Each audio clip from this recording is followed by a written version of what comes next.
Modi సర్కార్లున్న ED ఈ నడుమ ఎందుకో గేరు మార్చినట్టే కొడుతున్నది. దగ్గరలో ఎన్నికలు లేవు, ఏం లేవు. అయినా సిద్ధరామయ్య మీద మూడా కేసు, సోనియా రాహుల్ గాంధీ మీద హరాల్డ్ కేసు, రాబర్ట్ వాద్రా మీద ఇంకో కేసు, ఇట్లా ఈడీ ఉచ్చుల చిక్కినోళ్లకు సుక్కలు చూపిస్తున్నది.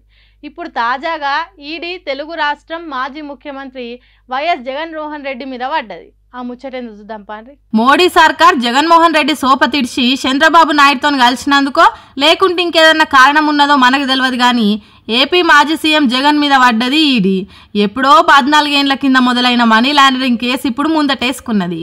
798 కోట్లు అంటే ఏం కొంచెం తక్కువ 800 కోట్ల జగన్ ఆస్తులను జప్తు చేసింది.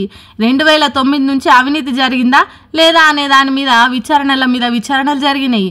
జగన్మోహన్ రెడ్డి కొన్ని రోజులు జైలుకు కూడా పోయి వచ్చిండు. తర్వాత ఎన్నికలలో గెలిచి ముఖ్యమంత్రి కుర్చీలో కూర్చొని 5 ఏళ్ళు ఏపీని ఏలుండు కూడా.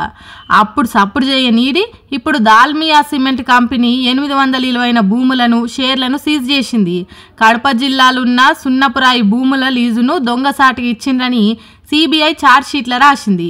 అప్పటి ఈ కేసుల ఆ అక్రమాల మీద ఈడీ చర్యలు తీసుకున్నది అంటున్నారు.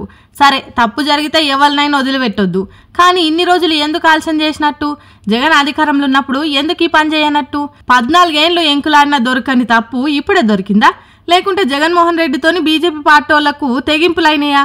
లేకుంటే చంద్రబాబును కాదని వచ్చి ఎన్నికలల్లో పవన్ కళ్యాణ్ తోటి కలిసి ఏపీలో పోటీ చేయాలనని దానికి జగన్మోహన్ రెడ్డిని పల్సన చేయాలని కాబట్టి ఇట్లా చేసిండ్రా?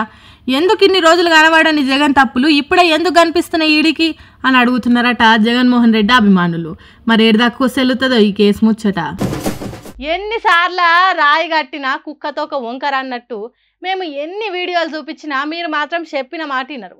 ఎండల కూల్ డ్రింకులు బంద్ చేసి మంచిగా కొబ్బరి నీళ్ళు పండ్ల జ్యూసులు తాగుర్రా వారి అంటే ఇంటరా? ఓ షవుతోని ఇంకో షవుతోని ఇడ్చేస్తారు. అట్లా ఇనక ఓ అన్న కూల్ డ్రింక్ తాగితే అందులో ఏమొచ్చిందో తెలుసా? అవ్వో నోరుతో నేను చెప్పగాని మీరే చూడుండ్రా అరాచకం. అంటే అంటే దూప కోపక నీళ్లకు బదులు థమ్సప్లనే నీళ్ళ లెక్క తాగేటోళ్ళంతా ఓ పారి కండ్లు పెద్దగా చేసుకొని చూడురి ఈ సీసాలు ఏముందో. కానొచ్చిందా ఏంటిదో?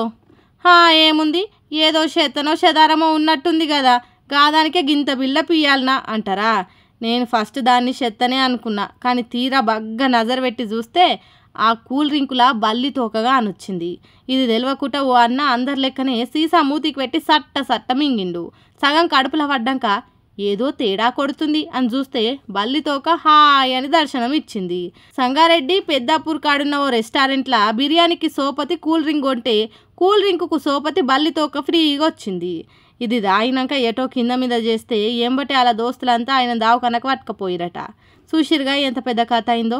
ఇప్పటికే మస్తు మాటలు మొత్తుకున్నాం, జర కూల్ డ్రింకులు బంద్ చేయర్రి, అందులో ఏవేవో కెమికల్ కలుస్తాయి అని. అయినా కానీ ఒక్క పరద అయితే చేస్తామా అన్నట్టు లీటర్లు లేపుతారు. ఇప్పుడు చూసిరా ఏమైందో? జర ప్రకృతి మన పానాలు ఖరాబ్ కాకుండా ఎన్నో న్యాచురల్ ఫుడ్స్ ఇస్తుంది. కొబ్బరి నీళ్ళు, చెరుకు రసం, పండ్ల రసం ఇట్లా షానే ఉన్నాయి. అవిటి వల్ల ఇంకో 4 రోజులు ఎక్కువనే బతుకుతాం కదా. సోచో జరా గివి మానేయుర్రి.